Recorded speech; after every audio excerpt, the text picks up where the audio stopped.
late August 1990, Gainesville, Florida, was electric with the familiar energy of a new academic year.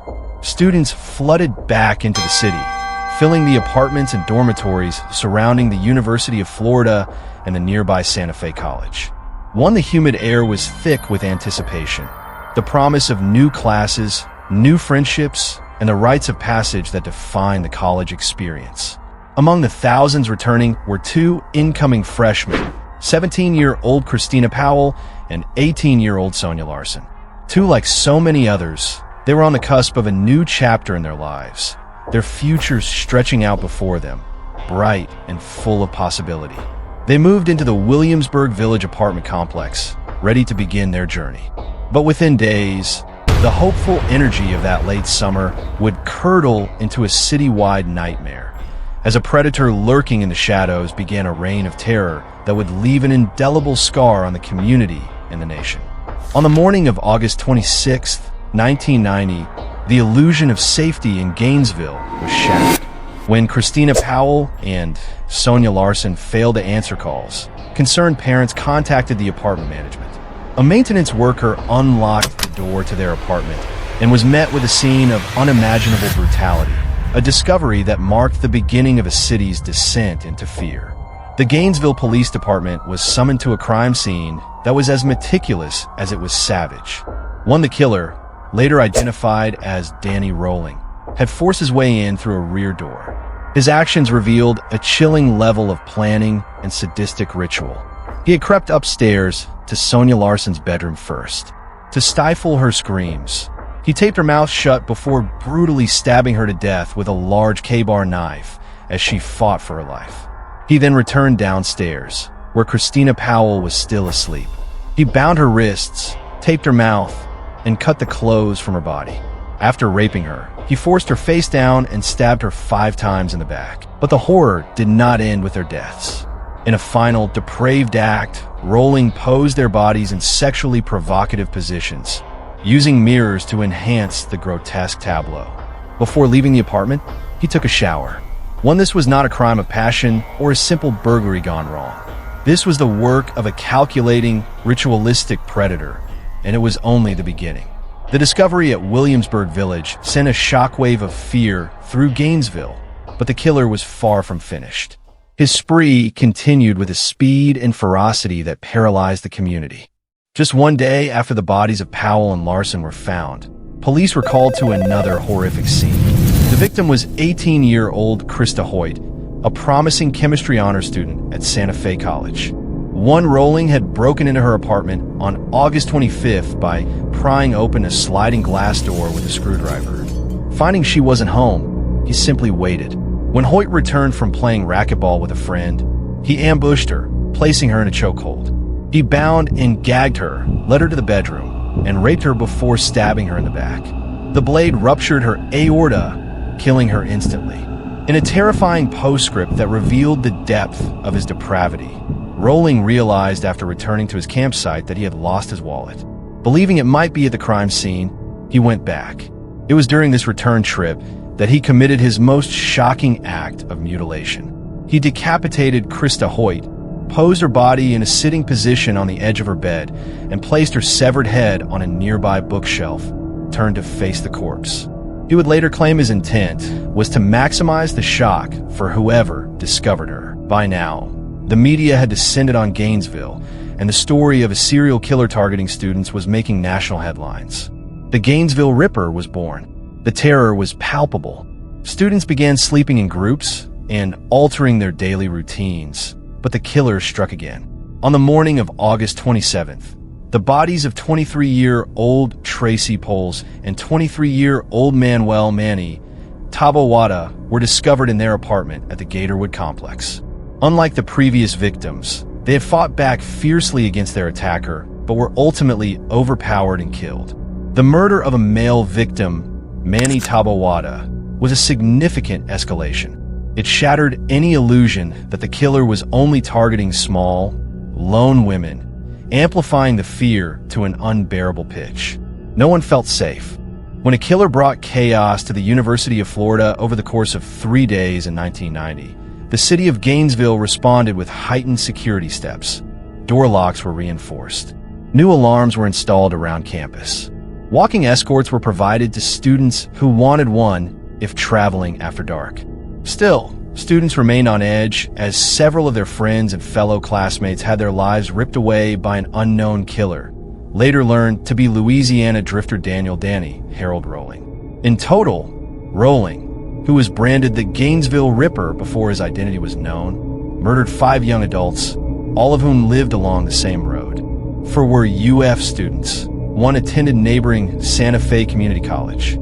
For many students at historically black colleges and universities, HBCUs and beyond, membership in one of the Divine Nine, the 9 historically black Greek letter organizations, is a deeply coveted honor. It represents a lifelong bond of sisterhood or brotherhood, a commitment to service, and a connection to a powerful legacy of black excellence. In 2002, 2 students at California State University, Los Angeles, 22-year-old Kristen High and 24-year-old Kenneth Asafar, sought to join this legacy. 1, they were pledges for Alpha Kappa Alpha sorority, Incorporated, aka the nation's oldest and one of its most prestigious black sororities, founded at Howard University in 1908. On paper, Alpha Kappa Alpha was an organization committed to the safety and dignity of its members. The sorority has had a strict, zero-tolerance, anti-hazing policy since its founding, a stance it officially reaffirmed in 1999 with tougher guidelines and investigative procedures. On the night of September 9th, 2002, the pursuit of sisterhood turned deadly. As part of their pledging process, Kristen, Kennetha, and other sorority hopefuls were taken to Dockweiler State Beach in Playa del Rey. One, it was a notoriously dangerous stretch of coastline, and on that night, the Pacific Ocean was particularly treacherous. The surf was tumultuous, with powerful riptides and waves crashing onto the shore at heights of up to 10 feet. According to the allegations later detailed in a wrongful death lawsuit, what unfolded on that beach was a brutal and reckless hazing ritual. Clad in matching black running gear, the pledges were forced to perform exhausting calisthenics in the sand. They were allegedly blindfolded and at times tied up. One, the ritual reached its horrifying climax when the pledges were ordered to walk backward into the violent, churning ocean, an act described as a misguided Simon Says ritual. Tragedy struck almost immediately. Kenneth Asafar, who had allegedly told her sorority sisters that she was afraid of the water and could not swim, was knocked off her feet by a powerful wave. Seeing her friend in distress, Kristen High, who was a strong swimmer, heroically went into the raging surf to try and save her. But the current was too strong. Both young women were pulled beneath the waves and drowned, their promising futures extinguished in the dark waters of the Pacific. In the immediate aftermath of the drownings, the Los Angeles Police Department's initial report classified the deaths as a tragic accident. But for the families of Kristen and Kennetha, this was an unacceptable explanation. They immediately and publicly alleged that the young women had died as a direct result of a hazing ritual gone horribly wrong. Their claims, however, were met with a formidable obstacle: a wall of silence. The other sorority members and pledges who were present on the beach that night did not come forward to corroborate the family's allegations or provide details about what happened. You had concerns about sleeping today. Can you tell me about that? This peels off the Band-Aid of an unhealed wound. According to the LAPD, the bodies of Kristen High and 24-year-old Kennetha Safir of Compton were pulled from the surf around midnight. Will do anything to be a part of this organization. You endure the abuse. You endure being hit, being punched, being paddled. High's family contends she died in an Alpha Kappa Alpha sorority. The case of Kristen High and Kenneth Asafar became a stark illustration of the dangerous chasm that can exist between an organization's official policies and its underground practices. With the criminal investigation stalled by a lack of cooperating witnesses, the families of Kristen High and Kenneth Asafar turned to the civil courts to seek justice. They filed wrongful death lawsuits against Alpha Kappa Alpha, targeting the national organization, its regional leadership, the local chapter, and the individual members who were present on the beach that night. The High family's lawsuit was particularly scathing, seeking $100 million in damages and labeling the sorority's official anti-hazing policy a sham. The lawsuit alleged that the pledges were worked to exhaustion every night and that on the night of their deaths, a systemic issue in the pursuit of justice for hazing victims.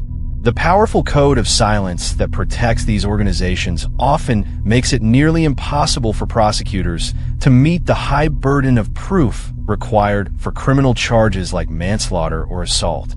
This forces grieving families into the civil arena, where the goal is financial compensation rather than criminal punishment. Within Alpha Kappa Alpha itself, other chapters have faced serious allegations and suspensions for hazing activities. In a particularly harrowing case from 2017, the parents of Jordan Hankins, a 19-year-old Northwestern University student and AKA member, filed a lawsuit against the sorority alleging that a brutal post-initiation hazing process caused their daughter severe anxiety and depression, triggering her PTSD and leading directly to her suicide.